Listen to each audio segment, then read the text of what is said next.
ஒரு செழிப்பான கிராமத்தில் வருண், குமார், தரன்னு 3 நண்பர்கள் இருந்தாங்களாம். வெறும் ஒரு நாள் காட்டுக்கறியே பேசிட்டு முடிஞ்சு. ஹலோ தரன், சொல்லுடா, என்ன விஷயம்? அப்படியா, ஓகேடா.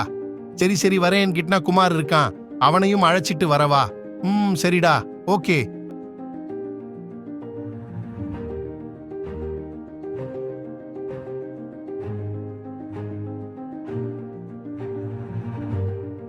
டேய் குமாரு, உனக்கு ஒரு விஷயம் தெரியுமாடா? நம்ம தரன் இருக்கான்ல, மலை அடிவாரத்துல நடந்து போயிட்டு இருக்கும்போது ஏதோ குழி தோண்டி வச்சிட்டு 2 பேரு போனாங்களாம். என்னன்னு சந்தேகமா இருக்குன்னு உள்ள போனா ஒரே காசும் பணமுமாம் இருக்குதாம். எது பணமா? அது எங்க இருக்கு? எதுக்கிட்டடா இருக்கு? உனக்கு எதுவும் உதவி தேவைப்பட்டா என்னை கூப்பிடு. நம்ம 2 பேரும் சேர்ந்து போய் அவனுக்கு உதவி செஞ்சுட்டு வருவோம்.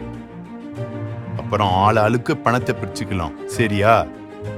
அதெல்லாம் சரி, நீ எத்தனை மணிக்கு வருவோன்னு சொல்லு. நம்ம சீக்கிரமா பொழுது சாயறதுக்குள்ள போனா தான் நம்ம பணத்தை எடுத்துட்டு அவனையும் கூட்டிட்டு வர முடியும். இது யார்ட்டையும் சொல்லிக்காத. இது குழி தோண்டி வச்சவனுக்கு தெரியாம நம்ம சீக்கிரமா வந்துடணும், ஓகேவா? வெட்டி பழைய மாதிரி இல்லாம சீக்கிரமா வந்துரு, சரியா?